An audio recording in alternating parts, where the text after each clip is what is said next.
ask all participants to promote good sportsmanship at all athletic events. Remember, a positive sporting environment starts with you. Now, let's meet today's starting lineups. First, for Guilford. Starting on attack, number 1, Devin Morse. Starting on attack, number 3, Nick Honkow. Starting in the midfield, number 6, Gabe Alvarez. Starting on attack, number 11, Justin Berry.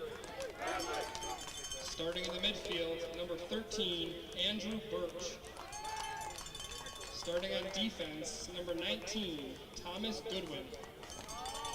Starting on attack, number 23, Joseph Irvanen. Starting on defense, number 27, Wyatt Dwyer. And starting on defense, number 30, Drew Sizemore. In goal for the Quakers is number 33, Ryan Reed. Guilford is coached by Mark Frey. He is assisted by Brian Matthews. Now, let's meet the starting lineups for your Lynchburg Hornets!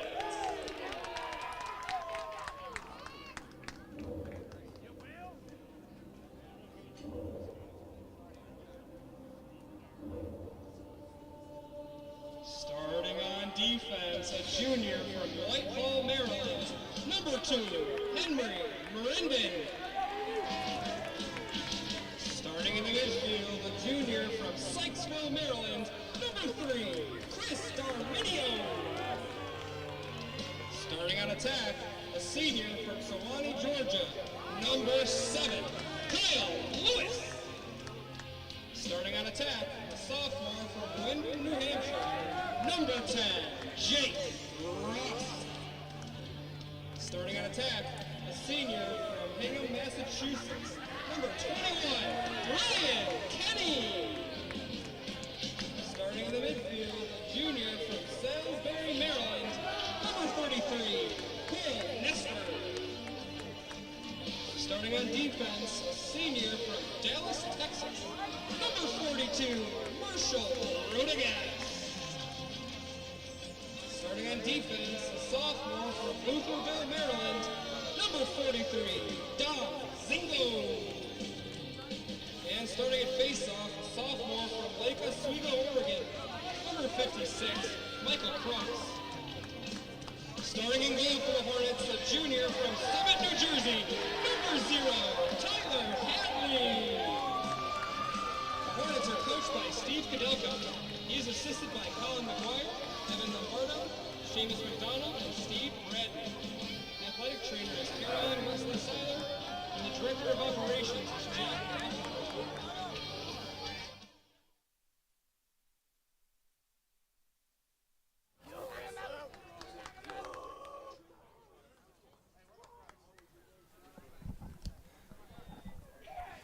Welcome in, everybody, to LHSN's broadcast of the number 13 team in the country, Lynchburg Hornets, playing host to the Guilford Quakers. TJ Winger now joining you. Apologies for my late entry. You can thank the Lynchburg baseball team for that.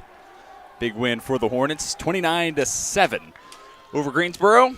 And now we're getting set for opening face-off between Lynchburg and Guilford. The Hornets looking to make it back-to-back wins after taking care of business over the weekend against Shenandoah, 19-8. That game was tied 6-6 at halftime, but a big second half, 13-2 difference. Hornets edge past the Northern Hornets in the final 30 minutes of that contest. Meanwhile, Guilford coming off a loss against Bridgewater. Before that was 2 consecutive wins and two losses preceding that.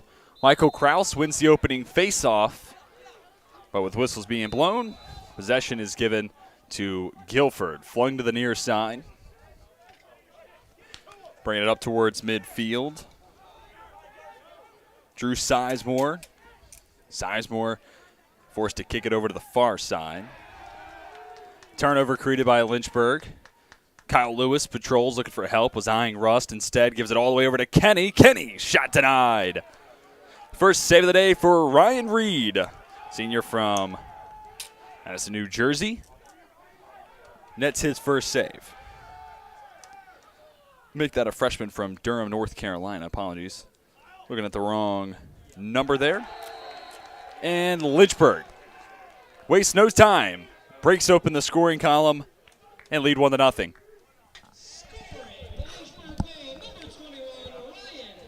First of the day for Ryan Kenny. 43rd of the season for the senior. And this time I mean senior when I say it. Kenny enjoying a fantastic senior campaign and continuing type of play he's had all year long. Hornets again win possession. It's Josiah Martin. Make that Michael Kraus from the faceoff win, carrying it all the way into the attacking third, then around the net.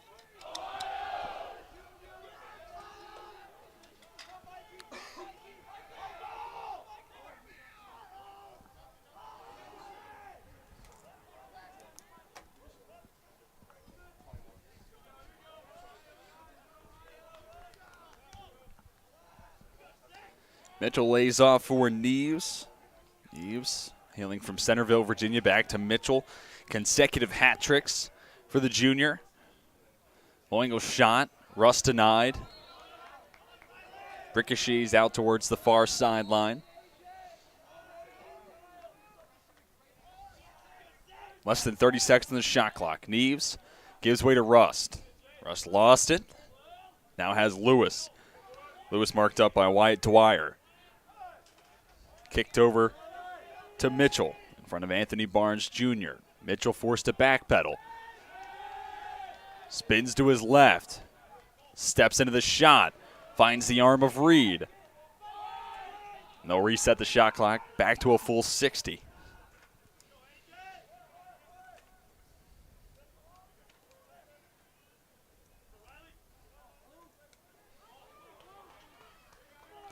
Lewis able to regain possession. Neves. Nice scoop. Ian McCarthy gives off to Mitchell. Goes downstairs and beats Reed. Lynchburg out in front 2-0.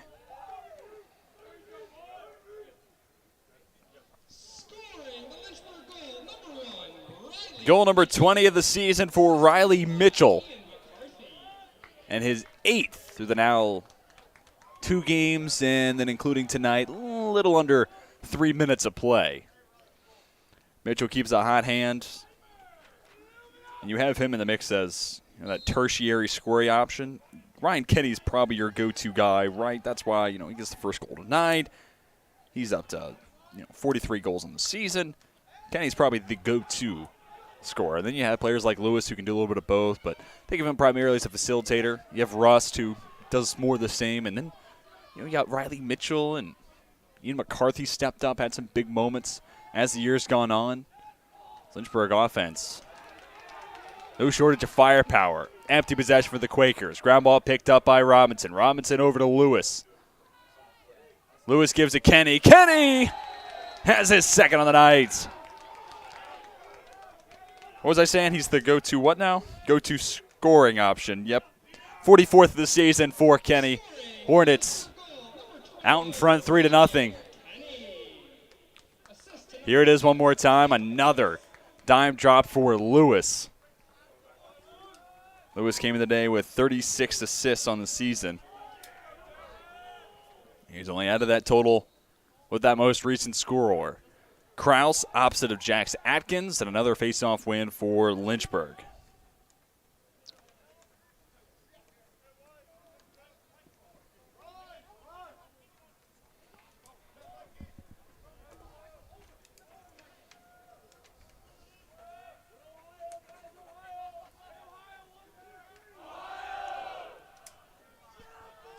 Early 6-0 lead for Lynchburg in the shots department. Jack Spears. He was back to Grant Voigt.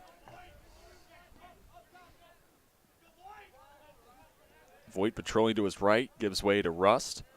Rust over to Lewis. Now it's Spears, top of the formation, breaking left. Spins to his right, has Riley Schmidt. Gives it off to Voigt. Voigt in front of Anthony Barnes Jr. Less than 30 seconds on the shot clock.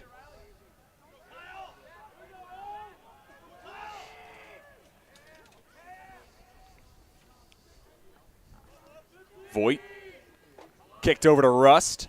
His first shot of the day finds the hand of Reed. Ricochet to the near sideline. Another save for Guilford goalkeeper. Quakers coming today 4-6 in the season, 2-3 in conference play under first-year head coach Mark Fry, previously the offensive coordinator at Methodist. Also, man who saw a fair amount of success with Ferrum, was the first head coach in Ferrum program history. Won 2 Southeast Independent Lacrosse championships. That was in 2015 and 16, and in 2016, he was named SEILC Coach of the Year.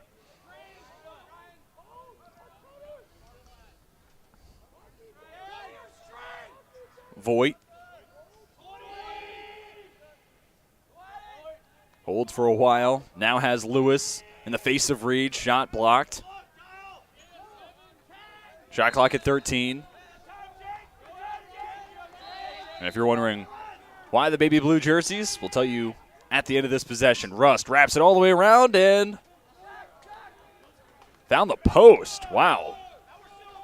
Hard to imagine that shot didn't get through and find the back of the net, but somehow, some way, Reed and the combination of either goalpost come away with the stop. Gabe Alvarez headed towards the far sideline. Pressure applied by Darminio. Pass to Kyle Smaw. And an errant pass, perhaps intended for Justin Berry.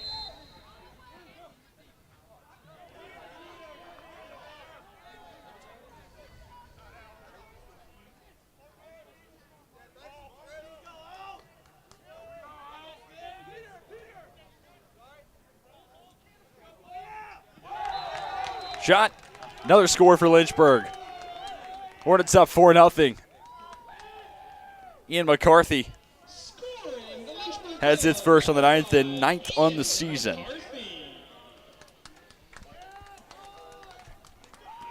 Lynchburg has wasted no time getting the offense to work.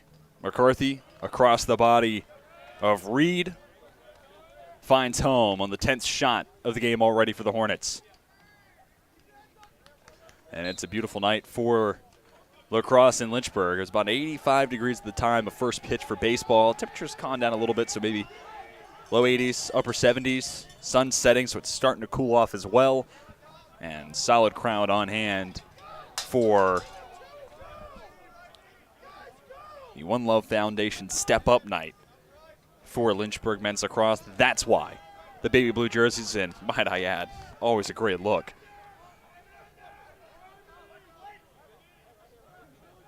And we'll show you more about the initiative, what went into One Love Night this evening. In between the first and second quarter, we'll then show that same spot between the third and fourth, just in case we get new viewers who maybe didn't see it the first time around. Shot blocked. First shot of the day comes from Kyle Smaw, 19th of the season. Josiah Martin kicks to Lewis. Lewis has Rust. Lynchburg quickly got to the attacking third. Now we'll slow down.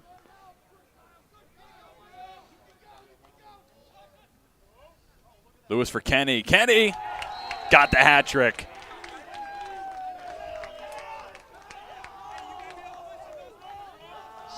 Third of the night already. We're not even halfway through the first quarter. Kenny, goal number 45 of the season. Nice feed from Lewis. Finds Kenny, ready to catch and shoot in rhythm. Lynchburg now leads 5-0. Atkins came today, 124 out of 220 face-off attempts. Kraus, 134 wins to 234 attempts. Ferrum gets a stop. Over the shoulder shot. Nick Hockamp, our Guilford player to watch. 28 goals this year, 11 assists. That shot his 96th on the season. Certainly keep your eyes on the senior From Roseville, North Carolina, Nick Hompcomp. 7 to play in the first quarter.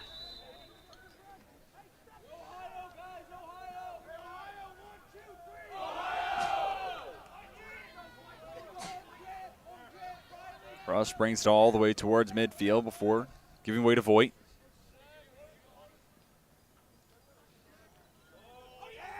Lewis sends it to the top of the formation. It's Riley Schmidt getting into the scoring mix. Grad student from Maryland has his 7th goal on the season, first of the night. Schmidt makes it 6-0 Hornets. Here it is one more time. We've seen Lynchburg, and I even almost called it out. Pass it around counterclockwise. Russ breaks that rhythm, gets it off to Schmidt, who had plenty of space to work with around him. And able to bury this shot to make it a 6-0 Lynchburg lead.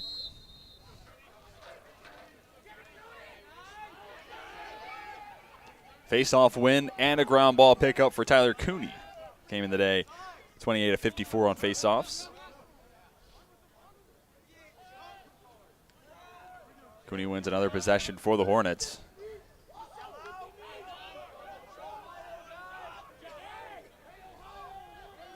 It's a Lynchburg team that was tested through the first 30 minutes against Shenandoah, persevered and had a huge second half en route to a win. Before that was an 11-10 loss at home against Washington and Lee in a real defensive, grinded out, stalwart type of battle against the Generals. Kirkland looks to split the double team, take the shot instead, misses wide left. But I bring that loss to W&L up. Lynchburg has been stellar when playing at home. Undefeated last year and haven't had 3 losses at home since 2018. So going on nearly half a decade back. That was a year where Lynchburg went 7-3 at home. Not a bad record whatsoever with losses against ranked foes. Kenny hit as he shoots. Sails it over the top post. 20 seconds left for Lynchburg to work with. But tonight, chance for Lynchburg to bump up that home record to a 5-2 mark. Kenny! Again!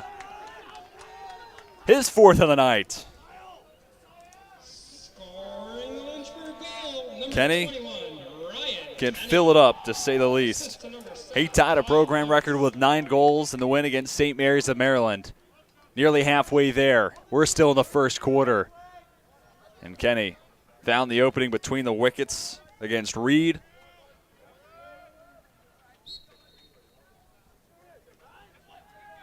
His 4th of the night, 7th score for Lynchburg. Face-off win and a ground ball picked up. Cooney patrols all the way to the attacking third before giving it off to Rust.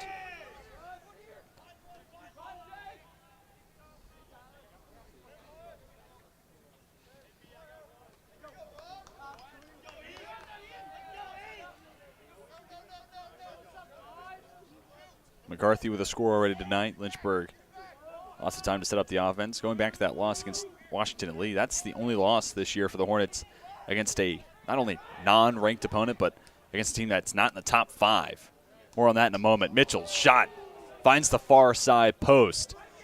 Rolls all the way out towards midfield. Lewis gets it off to McCarthy. McCarthy, a junior from Centerville, Virginia, has Mitchell. More on those prior losses before the W&L game. Lynchburg had their losses come against number 2 Salisbury at Salisbury, number 3 Tufts at home, and the number 4 CNU at a neutral site. And, well, strength of schedule can be a good and bad thing. Those tough games ultimately broke against the Hornets. They do have a win against number 8 Cabrini. But it's been all bad against ranked foes. Also a win against Denison.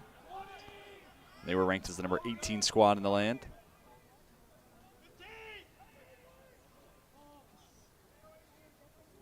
Down to 10 seconds. Rust has Mitchell. Mitchell evades a defender as he created an opening for himself. Lost control. Ezekiel Gravely. Nice help defense.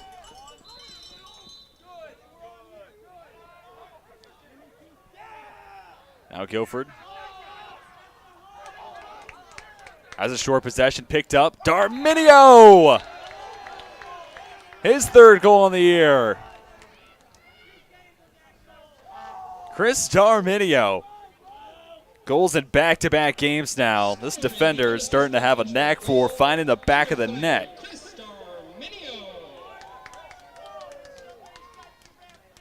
Here it is one more time. Lynchburg applies the pressure, creates the turnover, and wastes no time. Darminio, not necessarily new to the scoring columns. I mentioned third goal this year. He had 7 goals and 3 assists last year as well. So, player that finds a way to make an impact in transition. And Darminio, a week ago, named to the U.S. ILA D3 team after having 10 ground balls picked up in the loss to Washington and Lee.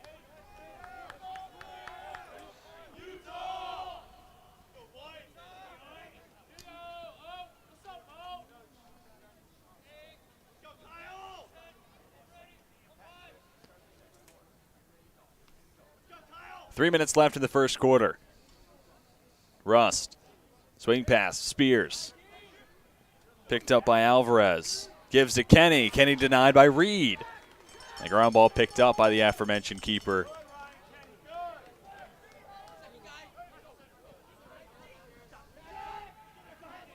Ryan Reed came in the day. Save percentage at 41.8%. Goal against average, a little over 12.5. Some of those numbers coincide with defenses allowing a lot of shots against. Plus, Reed, like I mentioned, is a freshman, and he's beat once more.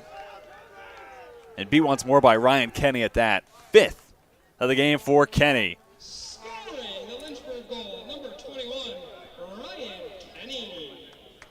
Assist to number 52. How about number 47 on the senior for Kenny? Putting on a clinic in the first half.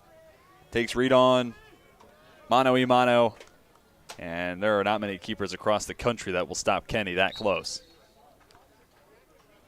Cooney versus Atkins, another win for Lynchburg.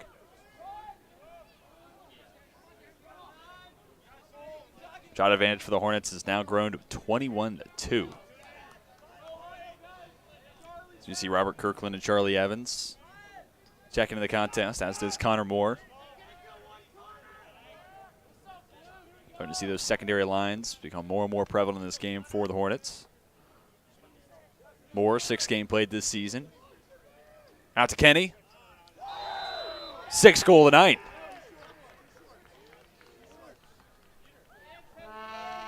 Again, the program record is 9.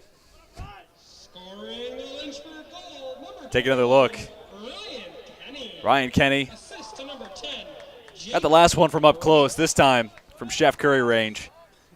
Makes it 10-0 Lynchburg.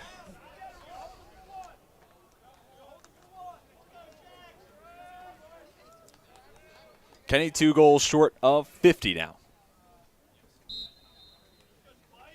That's for the season, I should note. Another man at the face-off line for Lynchburg. Liam Zappler with the win and ground ball pickup.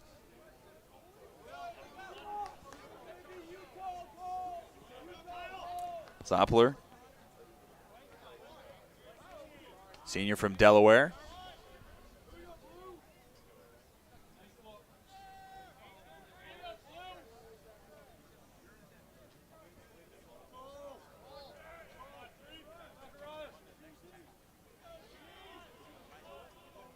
There is a difference between shot and game clock of roughly 23 seconds or so.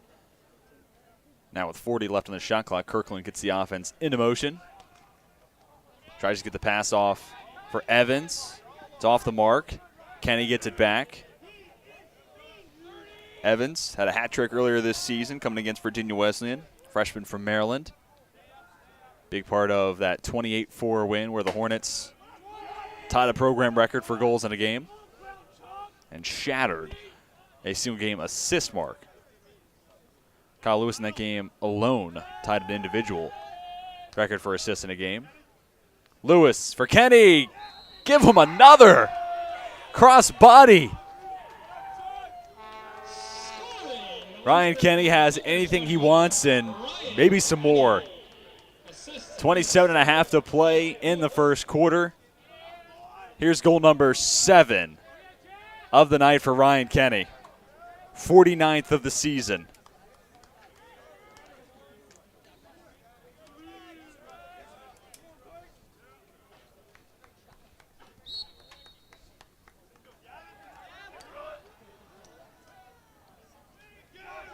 It's Atkins against Gavin Grillat for the face-off. Lynchburg flirts with the attacking third. Guilford gets possession, though. Bring it across midfield. Thomas Goodwin. Goodwin fakes the pass. Now it's Alvarez. Alvarez picked up by Martin. More pressure applied by Henry Merendon. And the final, or the first buzzer sounds to end the first quarter. Lynchburg jumps out in front, 11-0. We'll step aside and actually show you a video highlighting the importance of the Step Up One Love Night for men's lacrosse. Taking towards the One Love Foundation and the Step Up program, and to learn about what you can do to help.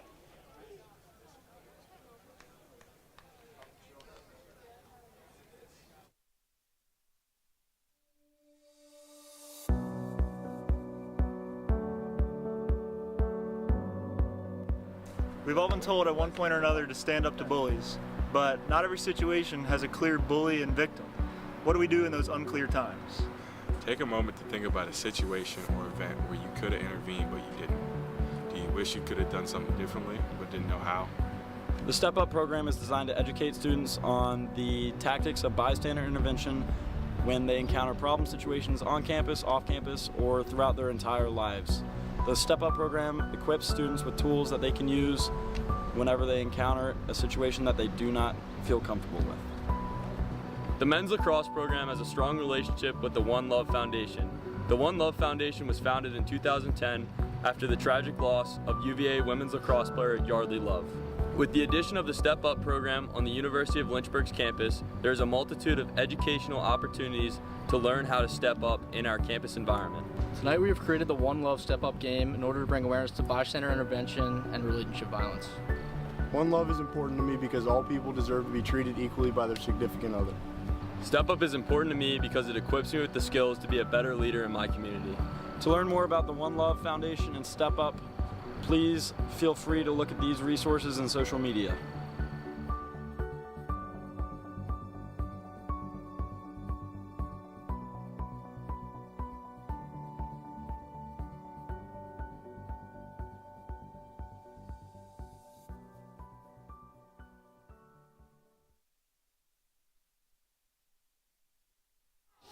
Welcome back to Lynchburg, Virginia.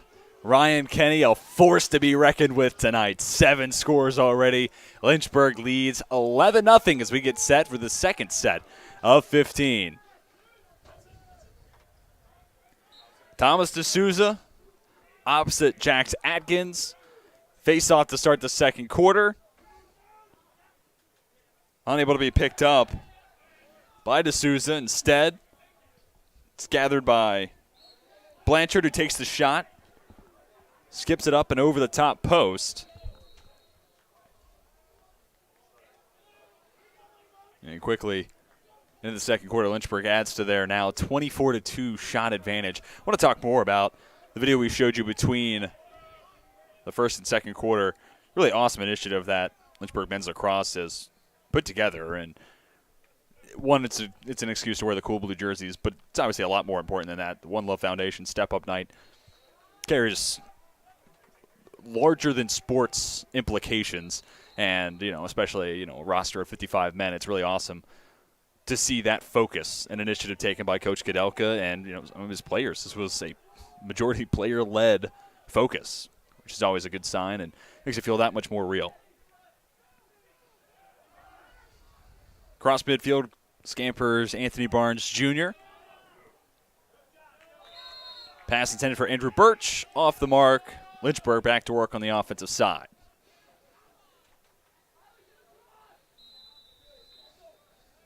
And I also want to give credit, talking more about that video, to Jackson Moore, team videographer for Lynchburg men's lacrosse, and he does awesome stuff. If you're on this channel, which you are obviously watching this game, go and check out some of the men's lacrosse videos if you haven't already. Jackson does stellar work. He's also done stuff for men's basketball and a variety of other sports.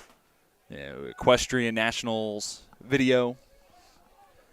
He's a really talented kid, and it's hard to believe he's only a freshman. He's just getting that much better. Younger brother of Patrick Moore. Those two have been pleasures to work with this year.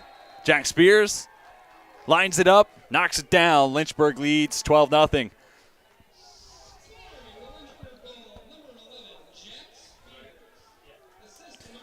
First of the night and first of the season for the senior from Glenview, Illinois. I beg your pardon.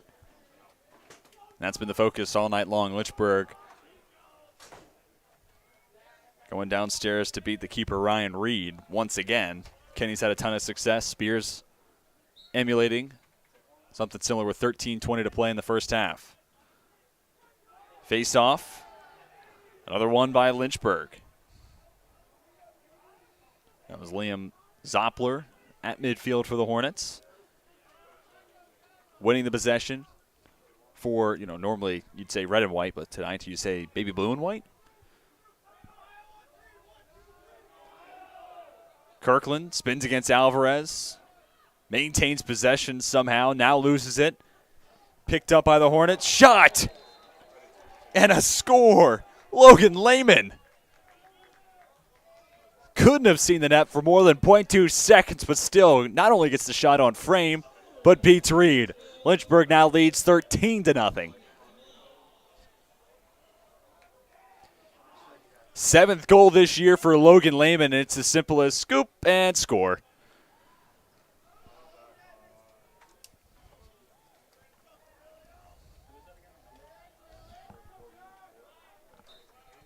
Seventh of the season for Lehman, first of the night for the junior from Annapolis, Maryland. Jax Atkins slow to get up from midfield for Guilford. And Atkins now onto his feet and a timeout called. So we'll step aside, and when we come back, give you an update on Atkins. Hopefully we'll see him out on the turfs. Lynchburg out to a dominant start. Lead Guilford 13-0 here on LHSN. When you come to the University of Lynchburg to earn a master's degree in athletic training, you'll spend time in the classroom, but you'll also spend a lot of time in our top-notch facilities, learning from athletic trainers and working closely with our student athletes. In the Graduate Cadaver Lab, you'll learn about the human body in the best way possible, by actually studying the human body. This will provide a foundation to make you a much better athletic trainer. In the athletic training laboratory, you'll get hands-on experience, practicing your skills, applying concepts from the classroom, and working with faculty on research projects. It's also where our hydrotherapy facilities are. This space is also used by students for studying and practicing skills outside of class time. In the Sports Medicine Clinic and Turner Gymnasium, you'll work with student athletes from more than 20 NCAA Division III sports teams, helping get them back to practice and into the game as soon as possible. As an athletic training student, you're a big part of the success of our sports teams and the success of the local athletic teams. We see this relationship as a win-win situation. You learn, and that helps us win.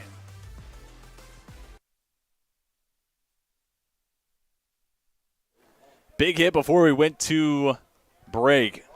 Timeout was called, and Jax Atkins was sent down to the ground. And on a more positive note, solid crowd on hand. I mean, couldn't really have asked for better conditions. I'd camp out on the other side of the Dr. Jack M. Tom's track, which, by the way, will be the site of this upcoming weekend's Dennis Craddock Invitational. Lynchburg Track and Field hosting yet another event, and Lynchburg men's lacrosse getting back into the scoring mix. 14-0. Connor Moore, second of the season for the freshman from Roswell, Georgia.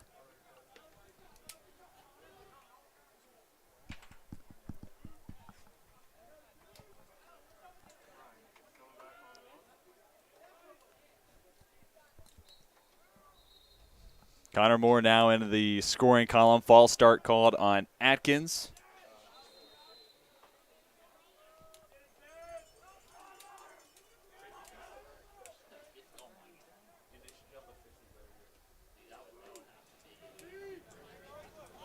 Guilford to work on the offensive end. Birch.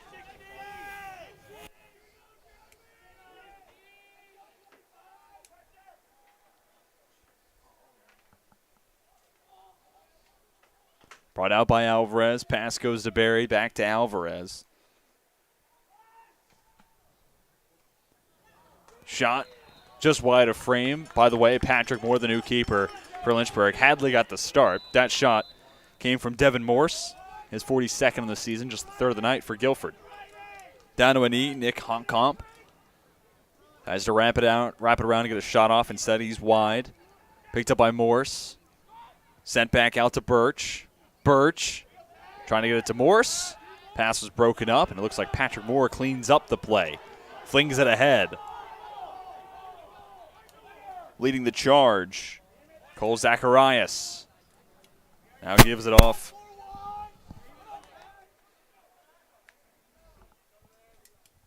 Ethan Cutter. Spins.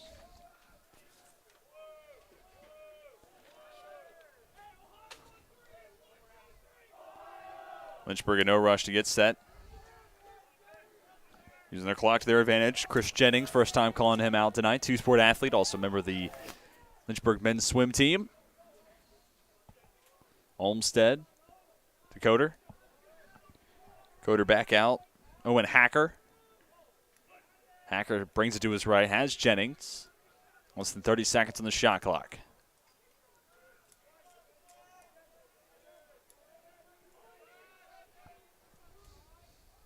Olmstead also had a hat trick in the win against Virginia Wesleyan.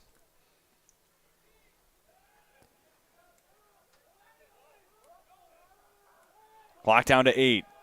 Hacker, top of the formation. Matthew Neese in front of him. Jennings tries to lay it off. It's picked up by Guilford. Brought across midfield. Quakers into the attacking third. Ezekiel Gravely takes the shot. Save for Moore. The Hornets get yet another stand. Frank Joko with the ground ball. Or Jobko, I beg your pardon.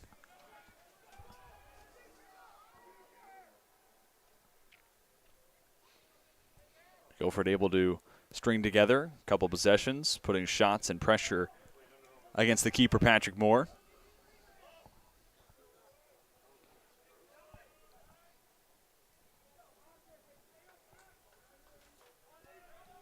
$14-0 your score, a little more than 9 to play in the first half. Olmstead sizes up Will Nowatka, and Lynchburg has another. First of the night for Olmstead, 5th of his season. Now a 15-0 contest. Here it is again. Olmstead, as I said, sizes up his defender, got a step to his right. Speed takes care of the rest, and there's a timeout on the field. We will step aside and come back out of the timeout. Lynchburg now leads by 15. You're watching the Hornets and the Quakers on LHSN.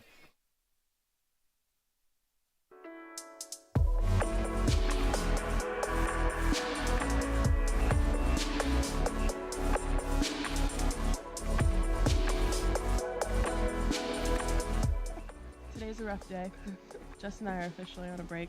The couple canoe has broken up. It's not. How you feeling? Living the dream.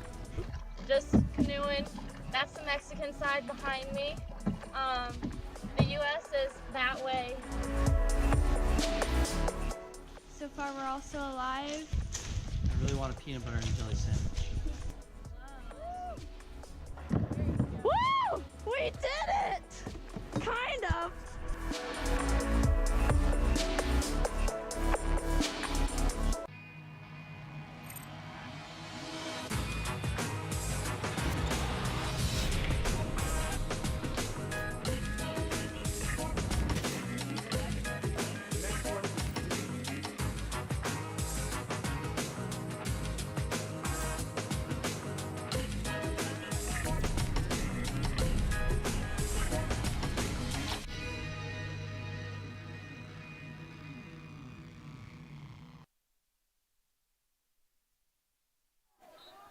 getting set for the face-off after the timeout.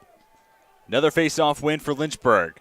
Zoppler garners the possession for the Hornets. Nice passing sequence, and it ends with Charlie Evans and his 12th goal in the season.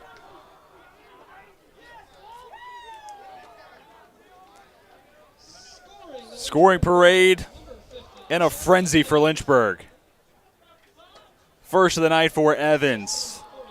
Lynchburg leads 16-0 now. Hornets scoring headlined by Ryan Kenny with 7. And there's 9 players with a goal each. Face off results in a win.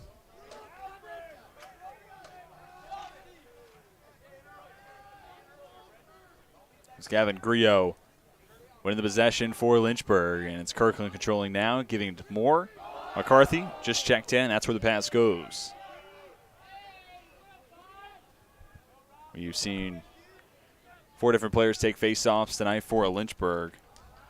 And it's turned into 15 face-off wins for the Hornets, 3 for Guilford.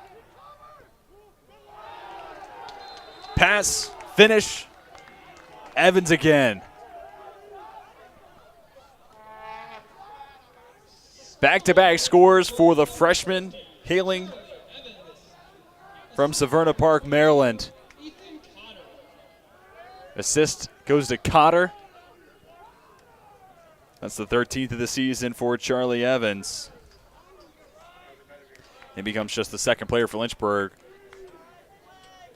with multiple goals. And again, 10 different players have scored tonight for Lynchburg.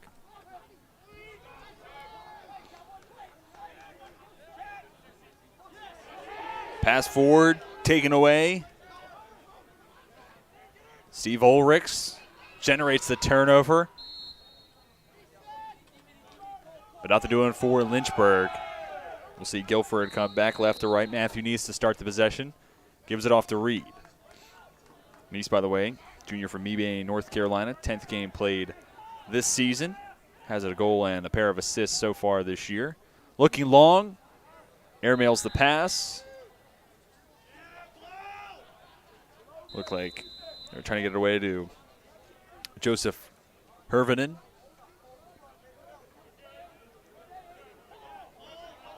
Blanchard into the attacking third. Kicks it off to Evans.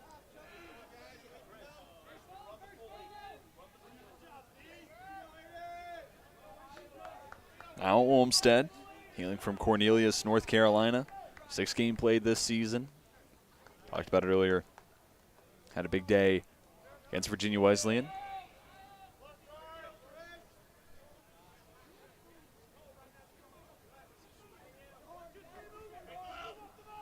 Hacker.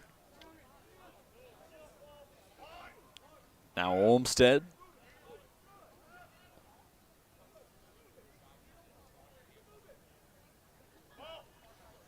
Now Lynchburg working around the clock.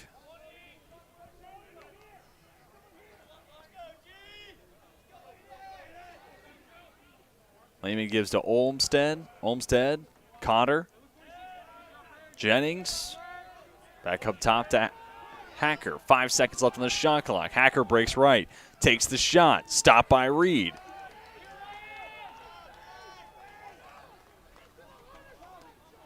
Save number 6 for Ryan Reed. Completing the clear is Birch. Feels the pressure from Dylan Schuster.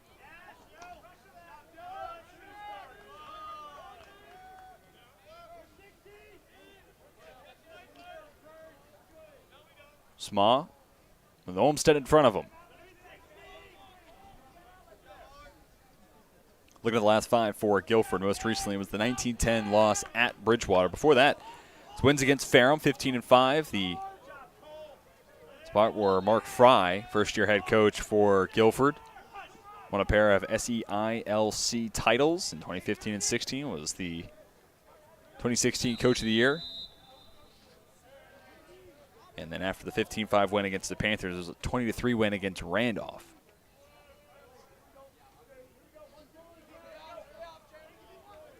after or around those 2 wins, you have tough losses against Roanoke 25-4, Shenandoah 15-7, and then most recently to Bridgewater, losing by 9. And that's what brings us to the 2-3 conference mark where Guilford's at now. Lynchburg has never lost to Guilford, 24-0. And are certainly sitting pretty now, up 17-0. Spin right from Moore. Lehman to McCarthy. Now Evans behind the net.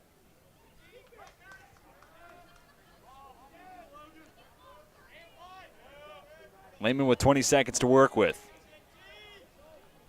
Turns it to Evans. Kirkland, already 1 score tonight. Spins to his right. Lost it as the second defender applied the pressure as Drew Sizemore jarring it loose. Ground ball picked up. Dwyer carries it ahead for the Quakers. Guilford looking to get in the scoring column for the first time this evening. Outshot to this point in the contest, 32-5. And it's not only Guilford's been outshot, but until we got to the second quarter, there really haven't been any sustained, drawn-out possessions. And if my memory serves, still haven't seen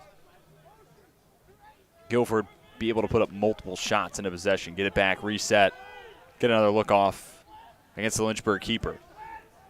Got to start somewhere, and that can change here. Spin from Alvarez. Nowhere to go. Hervinen, double-digit goal scorer at 12, also has 8 assists. This shot off frame. Quakers maintain possession. Barry in front of Jennings. Make that Jeremy Johnson, who's jabbing at Barry with the long stick.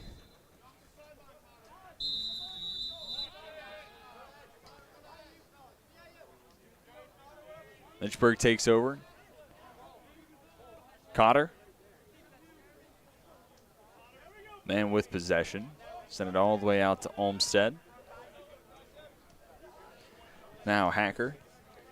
Sophomore from Carlisle, Pennsylvania. 6 games played this season. 1 goal, 3 assists on the year for Hacker.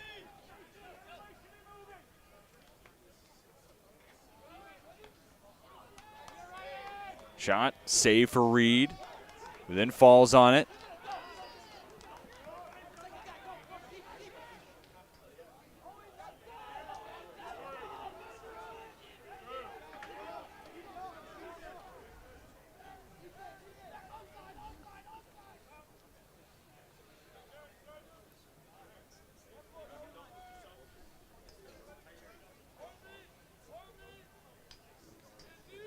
Kyle Small, top of the formation for Guilford. Small's a senior, Grand Prairie, Texas. Takes a screen, set by Alvarez, spins against Hacker. Nowhere to go. Jobco. Whacking him with the long pole. 30 seconds on the shot clock, behind the net. Honk up. Shot against Moore results in a save. That's a spot where Patrick Moore trusts the tape. And your instincts really that close. You have to guess high or low. Moore guesses right. Adding on to that, Hong Kong has tried to go up and over the top shoulder against Moore a couple times already. That becomes second save of the evening for the junior.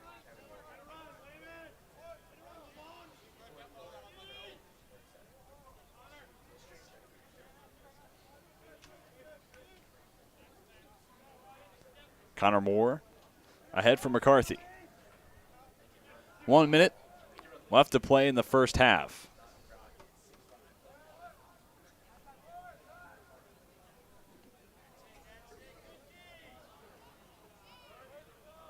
.20 seconds left. Kirkland behind the net.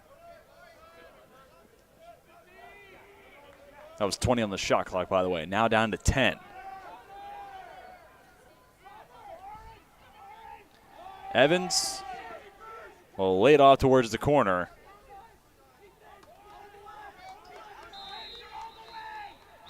And it's Guilford with the final 25 seconds of the first half. Barnes Jr. ahead for Hervey Yin. Shot and a score. Nick Honkamp has his 29th goal on the season. Scoring for Guilford, number 3, Nick Honkamp. Assist to number 23. Guilford breaks through on their 8th shot of the night and makes it 17-1.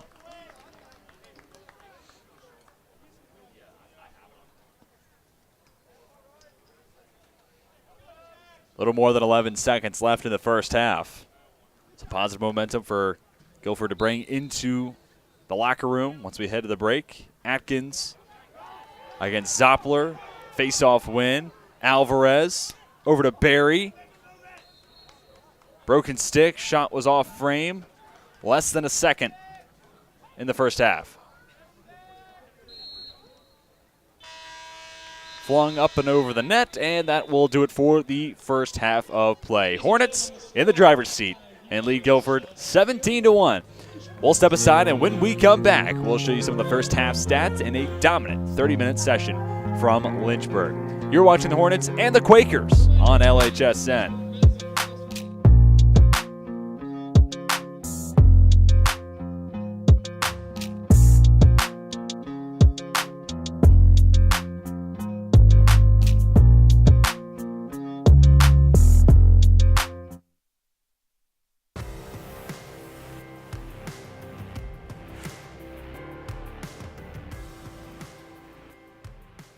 If you like being close with your professors, if you like being in small classes that help with one-on-one, if you like being in positive communities that help you train your weak points and strengthen your strong points, then the University of Lynchburg is a great place to go.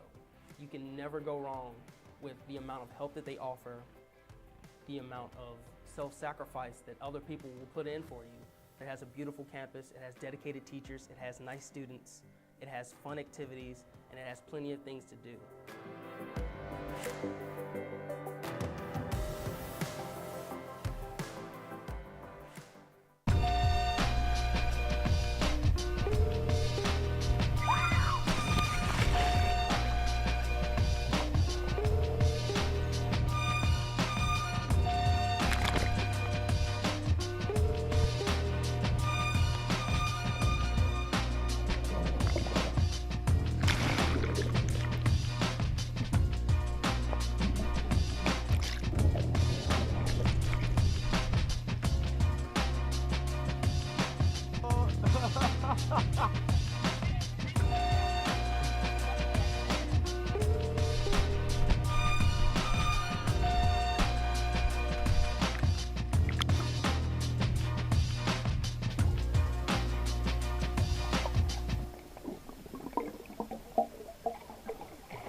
I was looking for a school that could provide me with the athletics, academics to pursue my career, a wind symphony to pursue my passion for music, and really have a nice general atmosphere.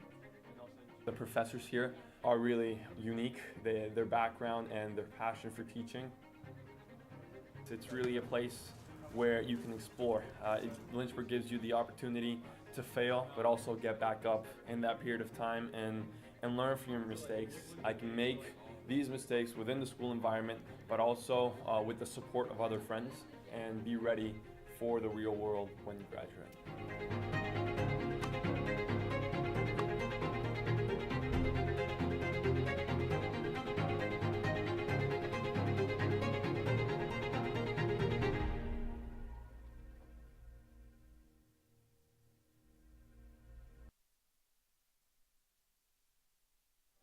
Halftime at Schellenberger Field. Lynchburg, through 30 minutes, holds a 16-goal advantage over Odak Foe. Guilford, 17-1 your score. TJ Wingert here with you. Take you through all the action on LHSN.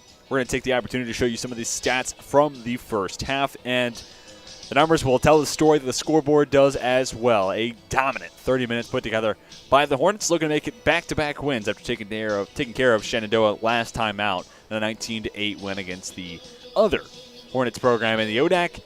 23 more shots, 21 more shots on goal. Face-off wins tell a huge story, and that number was an even larger percentage win for Lynchburg at the end of the first quarter.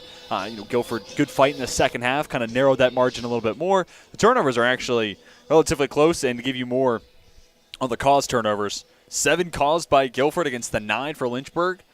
Solid number there for the Quakers, and also a positive sign for Lynchburg. When their possessions end, it's caused by Guilford as opposed to unforced errors, which in a game like this, that's what you want to see. And it's 6 caused turnovers for the Lynchburg defense against the 10 overall for Guilford. In the clears, that's another tough spot where Guilford going to have to get that number and that percentage up higher. Lynchburg, if you're a Quakers fan, you're hoping to see some faltered attempts once we get to the second half. But those are some of the general numbers. We'll also catch you up on the individual stats. 7 saves on 33 shots faced for keeper Ryan Reed. On the other side, starter Tyler Hadley only faced 2 shots, no goals allowed, no saves. Patrick Moore, 1 goal allowed, 2 saves through the first half. The only goal for Guilford was Nick Honkamp. Meanwhile, Lynchburg, led by Ryan Kenny with 7. Charlie Evans has 2. Then it's 1 for Riley Mitchell, Chris Darmenio, Ian McCarthy, Jack Spears, Riley Schmidt, Connor Moore, Logan Lehman, and Aiden Olmstead. We're going to step aside and get you previewed for everything you need to know in the second half as you're watching Guilford and number 13 Lynchburg on LHSN.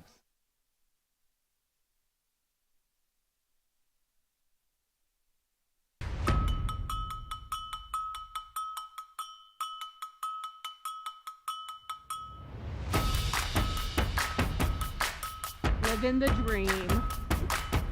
USA, Mexico. That was so exciting.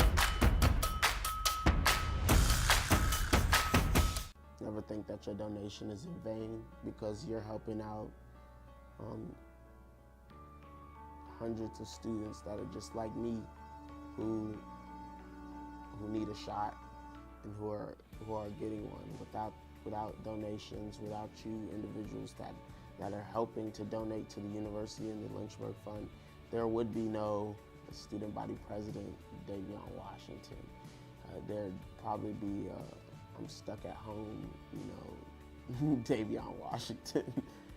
Not only is your donation building leaders, but it's building leaders like myself and others that will hopefully want to pay it forward one day and do the same thing.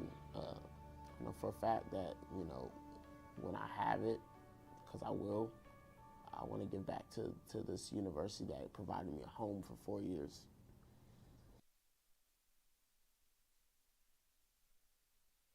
Minutes away from the second half getting underway as you're watching Guilford and number 13 Lynchburg duke it out on LHSN. A dominant 30 minutes have the Hornets out in front by 16. Don't go anywhere. The second half just minutes away between Guilford and Lynchburg on LHSN.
Second half quickly underway.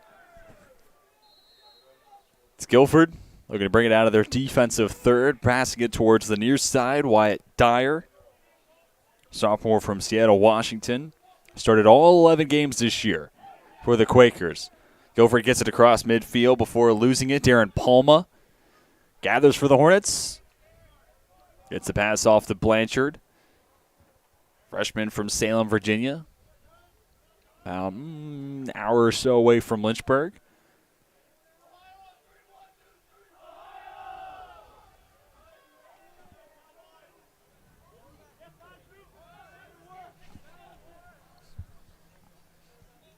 Schmidt brings it to the near side, dishes over to Spears. Spears was eyeing the cutter, and Lehman. Shot, score, second half scoring.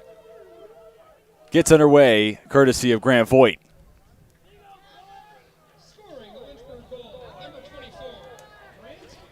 Voigt becomes the 11th goal scorer of the night for Lynchburg.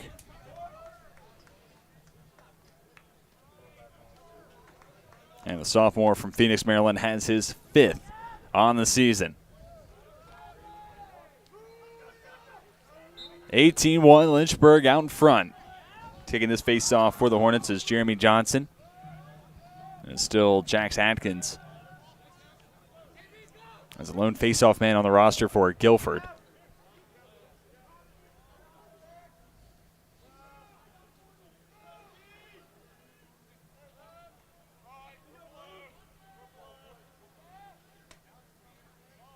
Or back pedals, and it'll be Robert Kirkland to set up.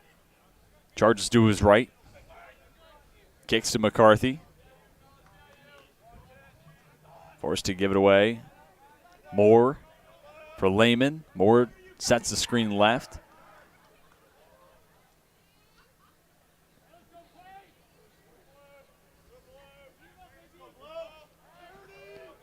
Passes clockwise. Get it back to Kirkland. Cotter behind the net.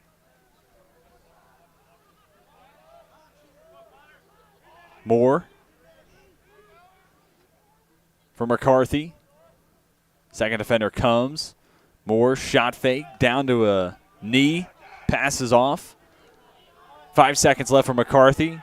Returns it to Moore. Spins to his right. Takes the shot and beats Reed. Connor Moore. Third goal of the season. Second on the night.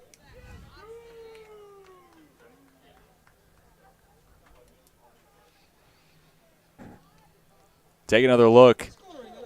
Spin creates just enough separation, and Moore able to beat the shot clock. Short hops it in front of Reed, giving him a different look.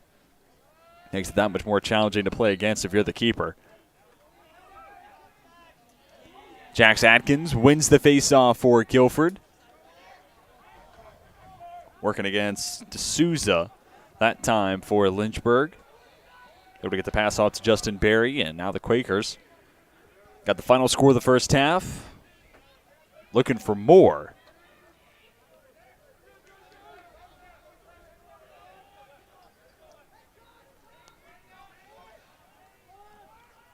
I know I mentioned in the first half, but Lynchburg 24-0 all-time against Guilford. Quakers bring it back to a 17-goal difference. Look like Devin Morse has his first on the night. And it is indeed Morse, 14th of the season for the junior hailing from Maryland. Goes downstairs against the new keeper for Lynchburg. And that was Zach Phillips, a sophomore from Georgia, being beat between the posts for Lynchburg.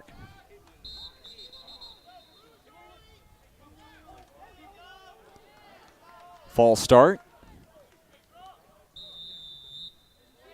Possession given to Guilford. Chance to make it a 2-0 run for the Quakers. But more on the all-time series history. Lynchburg 10-0 at home in all but 2 games since 2000 to where we are today have been decided by 10 or more. So it has been one-sided to say the least. And that trend has carried in tonight. Lynchburg ahead by 17. Barry.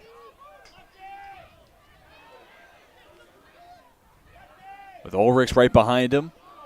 Sent to the corner. Flag thrown.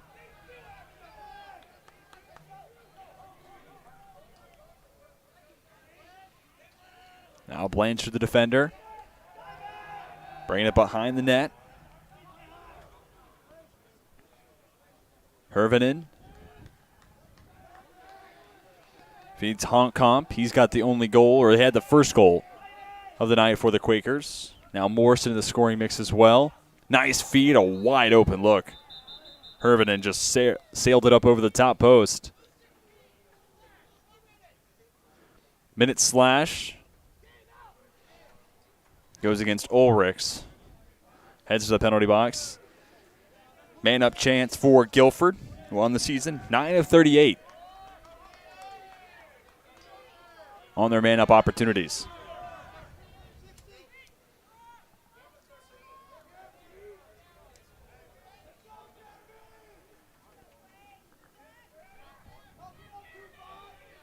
So on the near side, it'll be Honkamp to start up. Fakes the pass. And it's Guilford working it around, counterclockwise behind the net. Hervinen has it once again after a pass from Honkamp. 10:30 to play in the third quarter. Catch, shoot, stop for Phillips. That's a nice save. There's a shot. Skipped a little too early. You're trying to get it right around the feet of the keeper. Long pass, maybe a little too long. Over the head of Olmsted. Possession goes back to the Quakers. Birch. Hervinen. Honkamp. Nice pass to Barry. Couldn't handle the pass. Otherwise, that was a clean look set up by Honkamp and a potential third goal tonight for Guilford. Offside. Zacharias, the guilty party.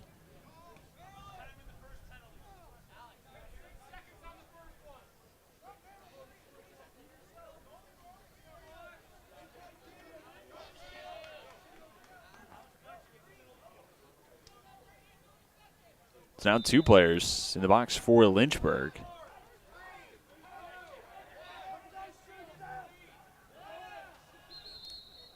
Pass intended for Morse. Unable to complete the pass, however. And the man-up opportunity will go by the wayside for Guilford.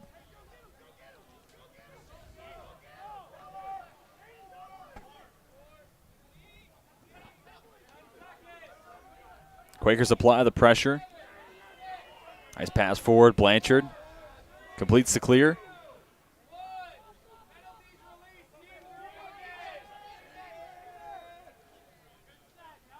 Players released from the penalties.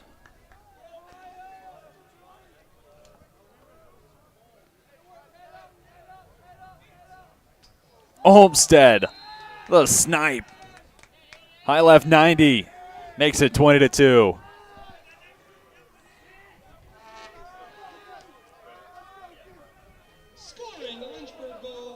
Hornets had a lot of success getting deep into the Guilford defense, getting shots in the face of Reed, but Olmsted catch early in the possession, shot on the fly. 18-goal lead again for the Hornets, and Coach Steve Godelka on the sideline has to be a happy man.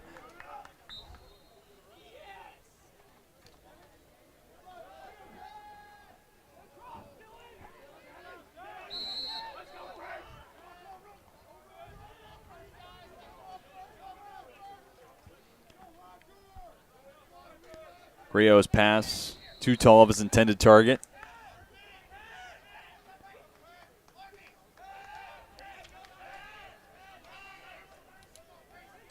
Chance for Guilford to form a response. Birch sends it to the far sideline. And it's a quiet rebuttal for the Quakers.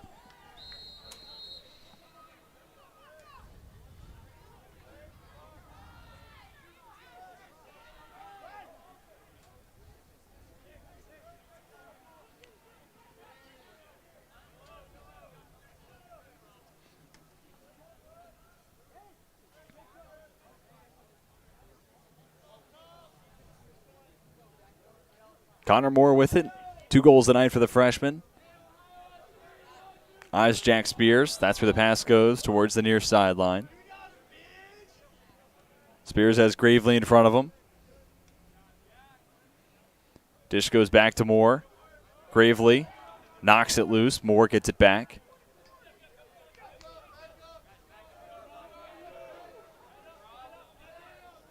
Kirkland had a step on Alvarez. Passes to Cotter. Cotter brings it all the way out. Moore swings it clockwise. Spears in front of Barnes Jr. Hits the brakes. Starts up again. 10 seconds left on the shot clock. Spears feels the contact from Barnes Jr. The shot off frame. 5 seconds.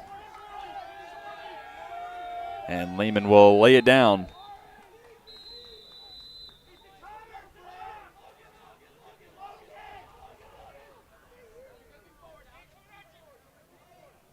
Alvarez able to avoid Moore.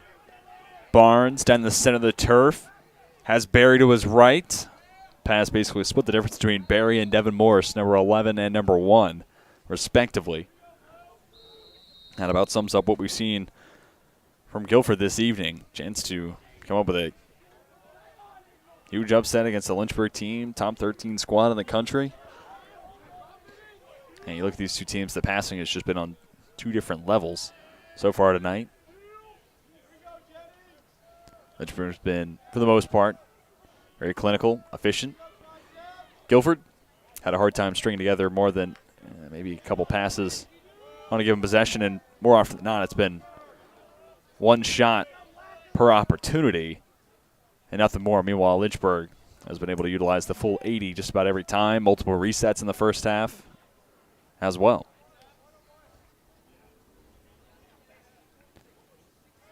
Save for Reed. Taking the shot is Olmstead.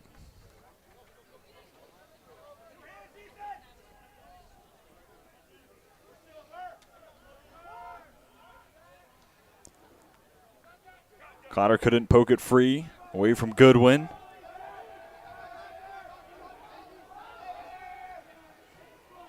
Spin from Barry. Takes a screen from Goodwin. Honkomp. Gives to Smaw. Cradles near side.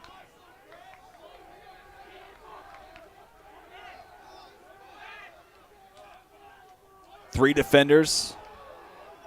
Pick up the senior from Texas. Small can't maintain possession. It's picked up.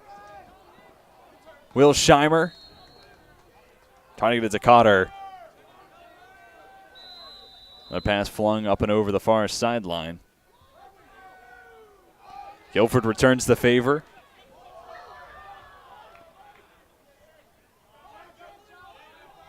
Harlacher was the man to bring it across midfield. He's standing just in front of Cotter.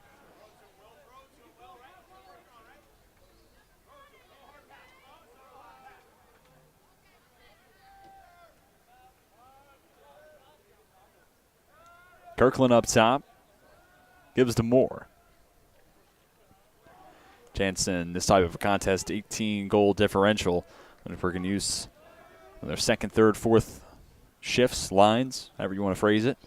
Spears, his second on the night and on the season. Spears makes it a 19-goal lead, furthering my point. 21-2. Here it is again.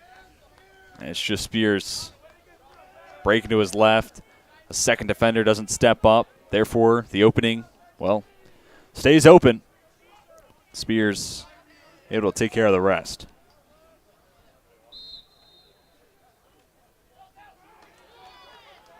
Face-off win for Atkins. Again, that was D'Souza at midfield for Lynchburg.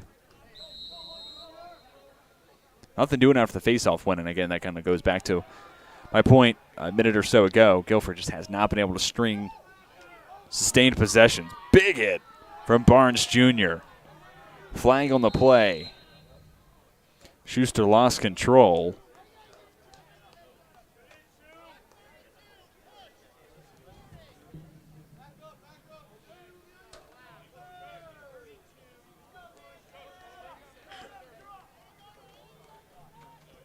You see Cotter on the far side. He's got an assist this evening for Lynchburg.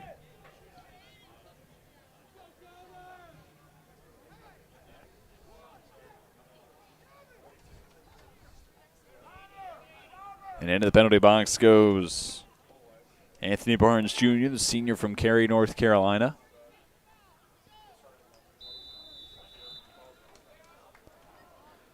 And we'll show you that hit. The next dead ball. Spears, Kirkland, correction, Lehman. It's always tough when they only show you the first number and they got 2 on the back. Tough looks, but Lehman has another on the night and his 8th on the season.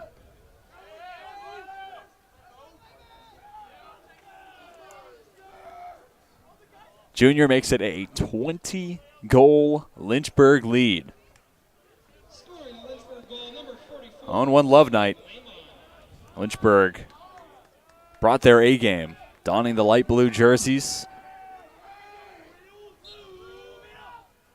And that put together one of the most dominant showings all year long for the Hornets. You go back to the beginning of the season, wins against Greensboro and Ferrum. Ferrum was the home or the season opener. 25-1 win. The home opener against Greensboro, 26-2. Yeah, 26-2 and 25-1 differentials match that of the 24-goal difference in the Valdez win for Lynchburg. 28-4 final score over the Marlins.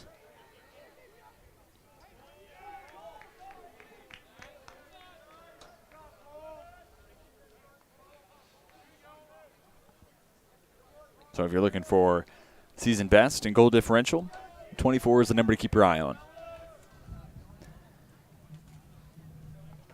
And if you're looking for Lynchburg potentially set program record for goals in a night, they tied that earlier this season with 28 against Virginia Wesleyan. Lehman just scored the most recent for Lynchburg. Jennings. Intended target was Olmsted.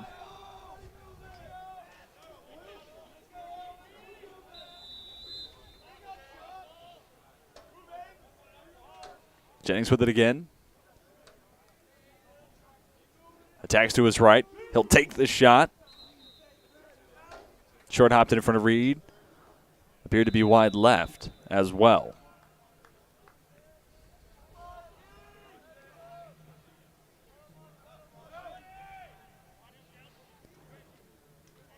Olmsted for Jennings. Cotter.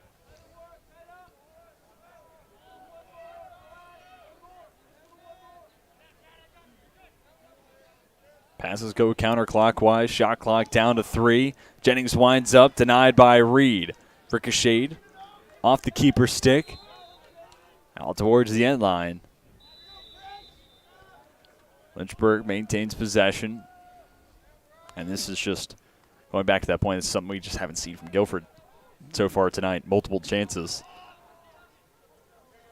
You know, the Hornets have been knocking on the door seemingly nonstop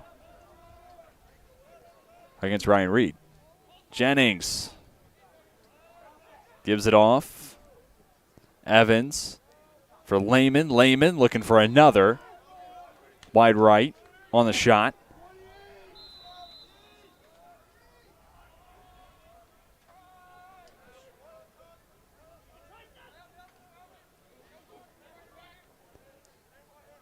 Olmsted, a couple of nifty moves, doesn't get anywhere. Cotter lost control. Picking it up is Dwyer. We've seen some nice play from Wyatt Dwyer, sophomore from Seattle, Washington. Come up with a handful of stops tonight in one-on-one spots. I mean, you look at Mark Fry, first-year head coach for Guilford. As much as you want to be competitive right now, I think it's about finding pieces that are legitimate building blocks for what this program could be next year and the year after, and then so on and so forth. In transition, what a finish. Cotter scores just before. Feeling the contact from Drew Sizemore at the end of the play. Cotter, a little gimpy, but finds the back of the net for the first time this evening. Now a goal and an assist on the night for Cotter. Uses his speed to his advantage, created all the opening he needed. Junior from Westchester, Pennsylvania. Makes it 23-2.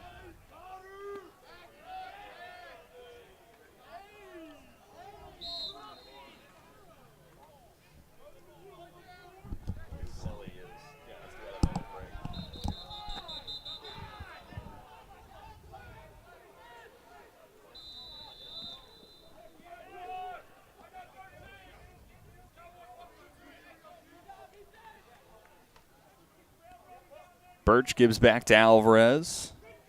Name I've called out a fair amount tonight. Junior, also from Cary, North Carolina.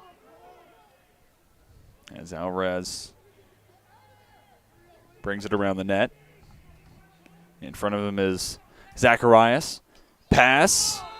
Off the top post comes the shot from Hervinen. 13th of the season for the Oak Ridge, North Carolina native. Third score of the night for Guilford. Third different goal scorer. It started with Honkamp. Then it was Devin Morse getting the first of the second half. And now Joseph Hervinen gets into the mix as well.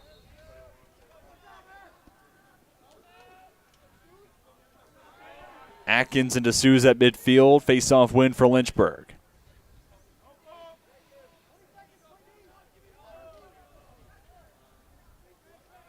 .15 seconds to play in the third quarter. Evans not in a rush. Lehman for Spears. It looks like Lynchburg will kill off the remaining 5 seconds. It'll be 23-3. When we head to the fourth quarter. All Hornets from start to where we are now. Lynchburg rides a 6-2 third quarter to have the lead reach 20. You're watching Lynchburg and Guilford duke it out on LHSN.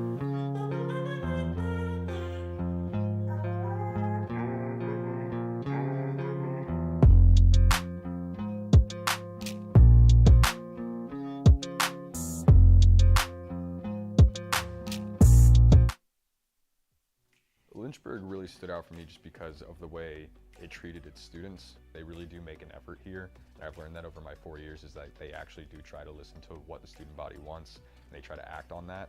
They don't really just give you a piece of paper here to then go off and do your own thing. They actually prepare you to like work with different populations, which is what the world is all about. It's just working with people that are different than you. They genuinely care that everyone has the ability to go off into the world and make a difference with whatever they like. For me, that's just being basically in a room with someone helping them achieve their first goal of, I don't know, doing a pull-up.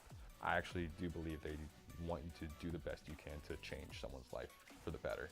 You can be anyone here, which I think is really cool. But regardless of who you are here, they will make sure you don't fall through the cracks, which is awesome. I have realized that I've never felt lost here. I will not regret ever coming here, that's for sure. So I'm very glad that I came here. Yeah, it's actually pretty awesome. The biggest thing that I've taken from Westover is probably my interactions with faculty. I started working with Dr. Fryer. He's always available for help, and he makes sure that I get to do the experiments and not just be there while he does them. I didn't want to limit myself when I came here to just taking the prereqs for med school. I wanted to get a full, well-rounded education, and I definitely found that in the Westover program.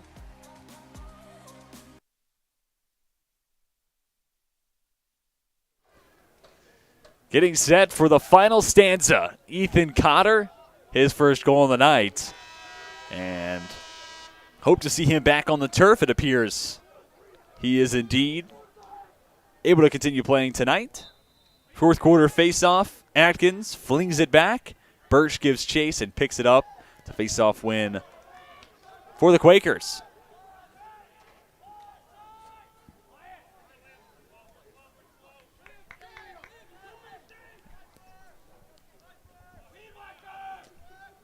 Update you on some of the stats to where we are now. A little more than 45 minutes deep between Lynchburg and Guilford. 44-16 shot advantage for the Hornets. 32 shots on goal for Lynchburg versus 5 for the Quakers. 9 saves for Guilford, just 2 for Lynchburg. 12 face-off wins for the Quakers, 18 for Lynchburg. So that number has gone closer and closer, and I think you started to see more opportunities open up for Guilford in the second, and then even more in the third. Obviously, that was the quarter where they scored 2 of their 3 goals. Now it comes down to seeing those face-offs turn into long possessions, and when you don't score initially, able to get it back, keep opportunities alive. Down by 20. Lots of work to do, though, if you're Guilford. Haven't played a game decided by 10 or less against Lynchburg since 1990s. Short hop score, Andrew Birch, his first of the night, 14th of the season.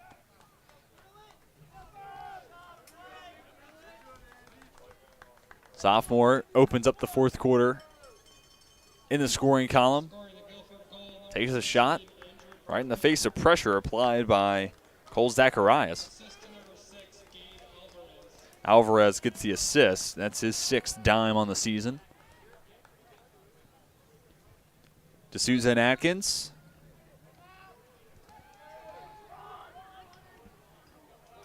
I think that Griot and Atkins. Also, it should be noted the keeper that was beat on that play was Andrew Miller, who had a stellar play in the 19-8 win against Shenandoah. Had just checked into the game, comes away with the save. Looking to get the pass off, have his offense do the work. Shenandoah was cutting off all passing lanes, so Miller, one by one, deked out a couple defenders, worked his way up the field, and finished on the other side with the unassisted goal. Second goalie goal we've seen this year for Lynchburg. The first was against St. Mary's, Maryland, where Patrick Moore, notice keeper out in the net, flung it the length of the turf, and that's all she wrote.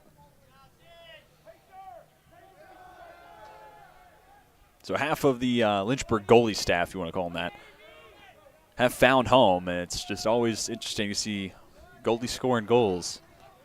Just feels counterintuitive to their nature, right? Olmsted, wide left on the shot. Cotter gets it back. 15 seconds for Lynchburg to work with. Pass goes to Lehman. Now it's Hacker in front of Barnes Jr. Move to his right. Hacker thought about passing it off to Jennings. Instead, Lynchburg, you use the full 80. Give it back to Guilford.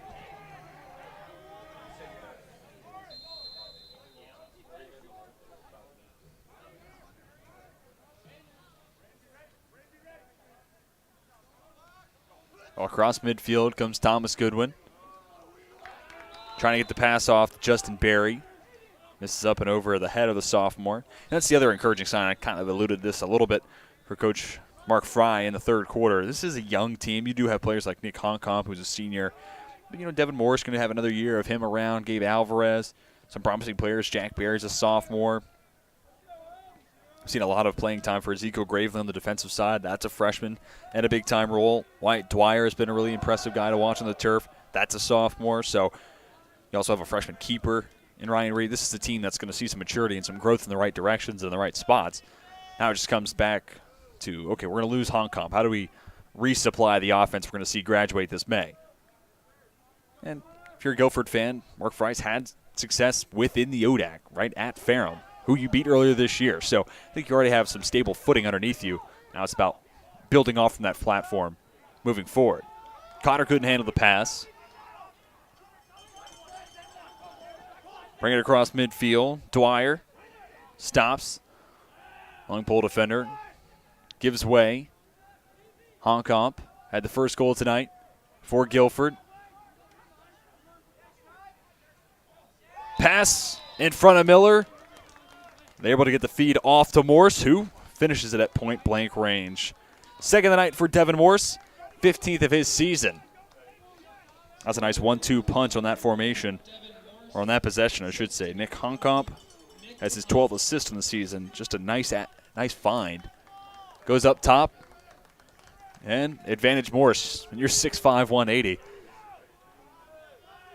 you can get just up above a majority of other people. 6'5", well, a little bit above average height there. And it results in the 5th goal of the night for Guilford, bringing it back to an 18-goal difference.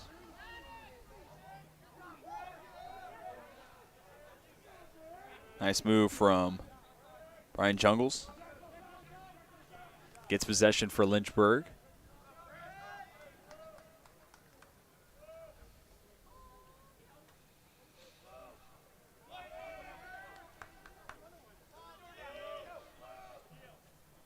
Jennings taking a couple shots tonight. No assists. Hasn't found the back of the net yet.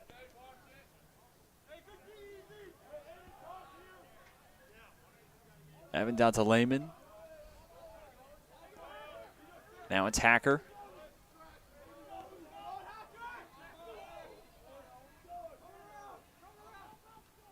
Lehman fields a big hit from Alvarez. Flags everywhere.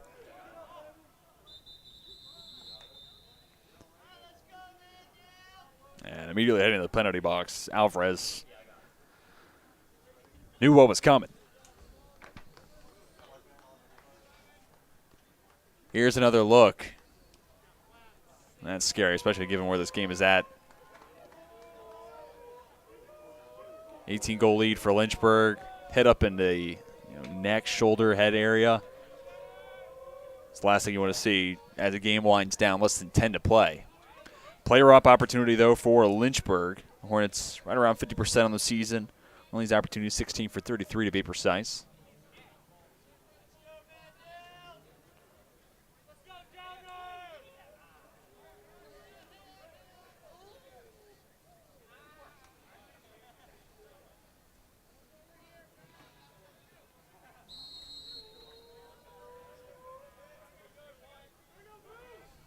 And Lynchburg will pass it around counterclockwise. Now bring it back clockwise. Try to find the soft spot against the Guilford zone.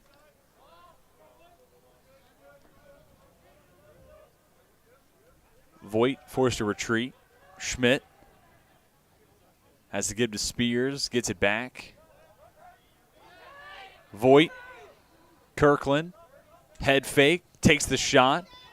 Found the stick of, I believe, Ezekiel Gravely. Possession will go to the Quakers. And it appears Lynchburg might come up empty on the man-up opportunity. Also can create the stop, turnover, and score the other way. And out of the stick of Barnes. Jobco picks it up. Flings ahead. Connor Moore. Downstairs, beats Reed again. A hat trick for Connor Moore. He's got 4 on the season now.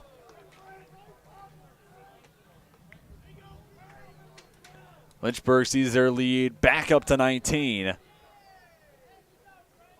Lynchburg didn't give up, man-up opportunity. Saw it through, create the turnover, and in transition, Moore got directly in the face of Ryan Reed.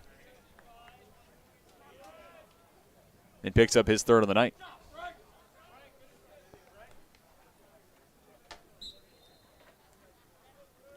Liam Zoppler against Atkins. Face-off win for Atkins and a ground ball picked up. Pass goes ahead to Barry.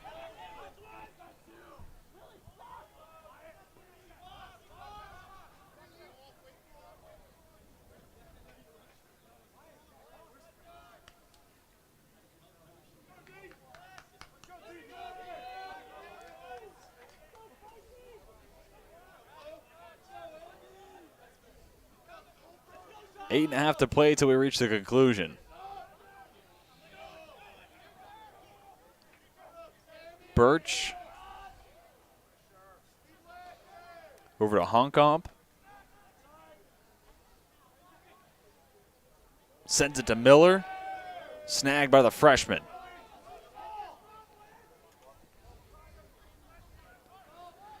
First save of the night for Andrew Miller. Lynchburg completes the clear. Olmstead bringing it across. Pass goes ahead to Jennings. Nice find. Had the right idea. Nearly got the pass through to Evans. Last minute deflection. Breaks it up for Guilford. Goodwin. Picked up by Olmstead. Honkomp. Attacks Miller. Whistles on the play. No goal. And it appears timeout called by Guilford. That one hurts. Takes a goal off the board, and the Quakers will head into the huddle, as will the Hornets. We'll step aside, and when we come back, get ready to show you the next 7:34 left between Lynchburg and Guilford on LHSN. My favorite thing about public relations, just building relationships with people and the public from an organization perspective to make sure that you're really understanding each other. You can do a lot with communications, like the people I've talked to. It's a lot of applications, whether or not you're going into nonprofit or like the public sector or private sector. It's just communication is everywhere and it's always important. I really like the teaching here at the University of Lynchburg because I've had a lot of classes that have like practical applications. So, for example, the writing that I've done in my strategic PR class has allowed me to apply to internships with the stuff that I've written about. I applied and got the internship at the Office of Equity and Inclusion for their newsletter that comes out every month.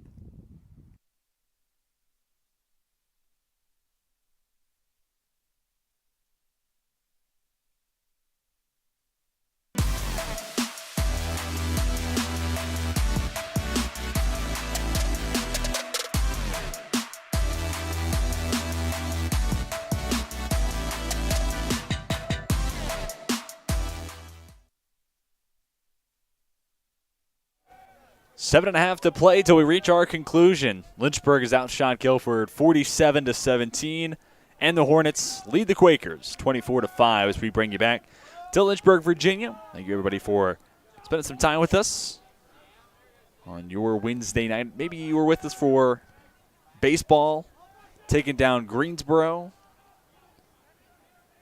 and what an offensive loaded contest against the Pride. Honkamp loses control. Ground ball picked up by Scheimer.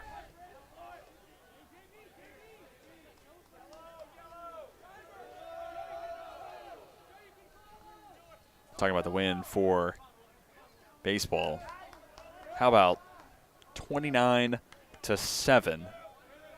That's what 3 runs across in the top of the ninth to narrow the gap. Big day for the Hornets there, and that has carried over here to Schellenberger Field. Big day for Lynchburg men's lacrosse, up by 19.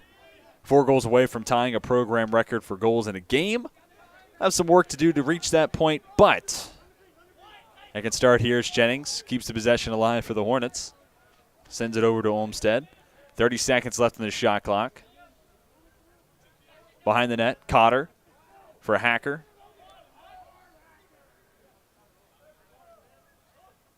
Hacker trying to break to his right. No opening.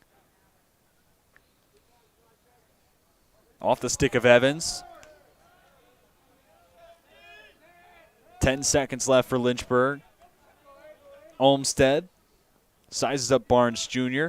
Got the screen from Lehman. Hacker. Evans. And the 80 expires.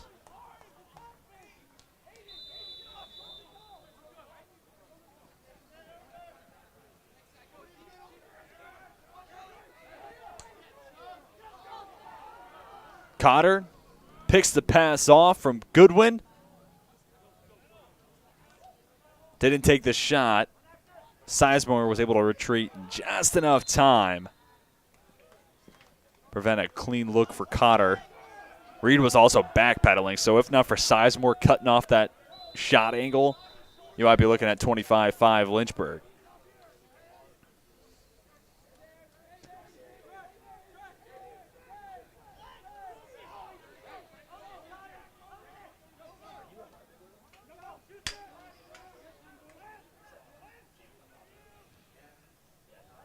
Quakers get it across midfield to complete the clear. Barnes Jr.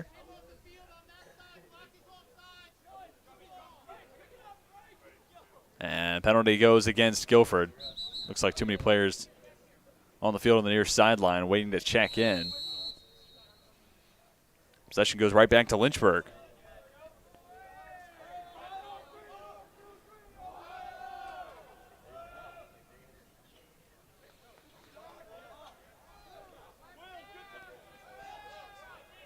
More flags. Looks like the guilty party is Will Nowatka. Olmstead against Alvarez. Gets the pass through. Shot from Evans, wide right. Now we'll hear the announcement on what the flag is for.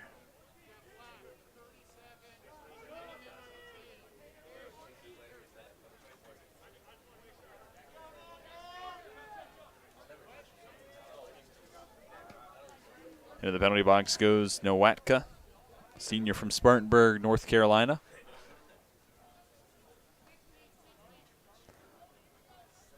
There's a shot of Thomas Goodwin heading to the sidelines. He's had his hands full on the defensive side tonight.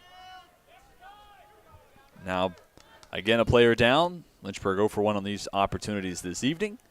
Chance to even it out, get back to 500, so to speak. And give a lot of credit, Guilford. It's not easy to play man-to-man, but that's primarily what we've seen from the Quakers, except for in these man-down spots. They shift into a zone. Jennings has his first goal of the night.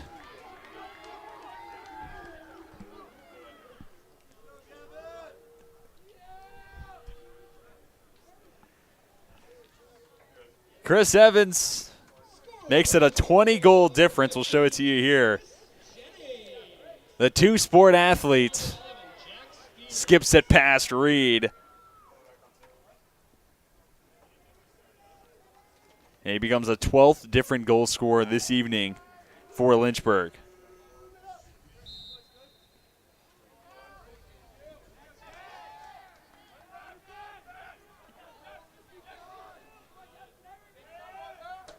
Big day for the Lynchburg offense, and the defense gives them another chance.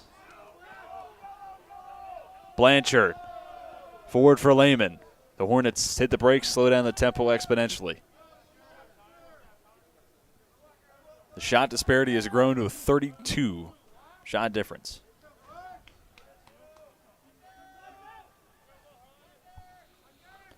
Jennings gets the feed from Olmsted, eventually eyeing his second consecutive score.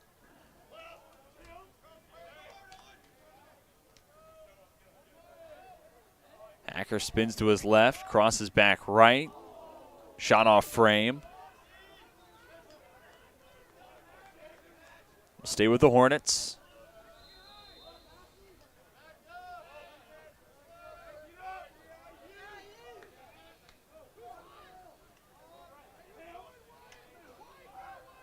Olmsted finds Evans, tracking left. Another shot wide of the posts.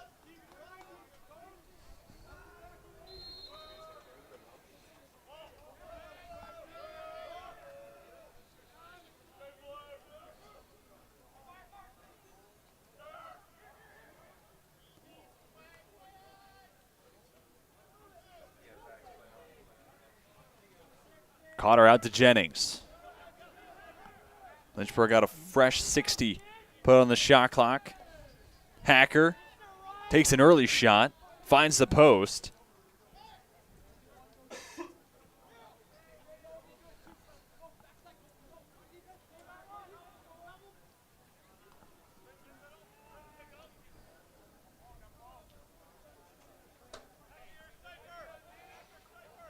Two minutes left in the fourth quarter. Look at the upcoming schedule for both teams. Next up for Guilford, they're back at home on Saturday to take on Virginia Wesleyan at noon. Then the next Saturday they'll travel to Washington and Lee, take on the Generals. 1 o'clock start time on Saturday the 23rd. Meanwhile, Lynchburg this upcoming weekend will be at Roanoke on Saturday. Stay on the road next Wednesday to take on Randolph before returning home on the 23rd to host Randolph-Macon. That'll be a fun game. It comes after a baseball doubleheader against Shenandoah with games at noon and 3. So get ready for April 23rd. You can be with LHSN all day long. Hang out with yours truly with baseball, a couple of games, and then transition over to lacrosse at 7 o'clock that night against the Yellow Jackets.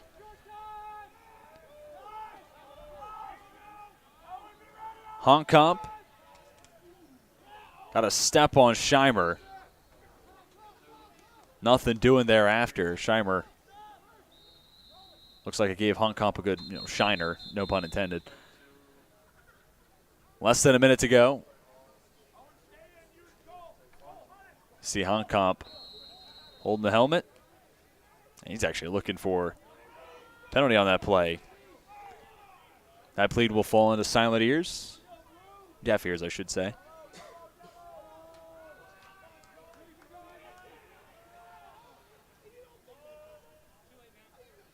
And with more time on the shot clock than the game clock, Lynchburg will bleed out the remaining clock. The Hornets will elevate to 8-4 on the season and now sit at 4-1 in conference play. Meanwhile, Guilford drops their second consecutive game, now sit at 4-7 on the year, 2-4 against ODAC foes. And again, the upcoming schedule sees Guilford at home against Virginia Wesleyan on Saturday. Meanwhile, Lynchburg hits the road to take on the Maroons of Roanoke College Saturday night, 7 p.m. start time. Whistles stop the clock with 7.5 to go.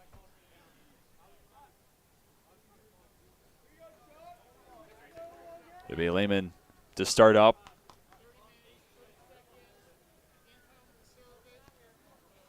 And Lynchburg can use remaining time left on the clock. This is obviously a tough game to peg a player of the game. Ryan Kenny scores 7 in the first quarter.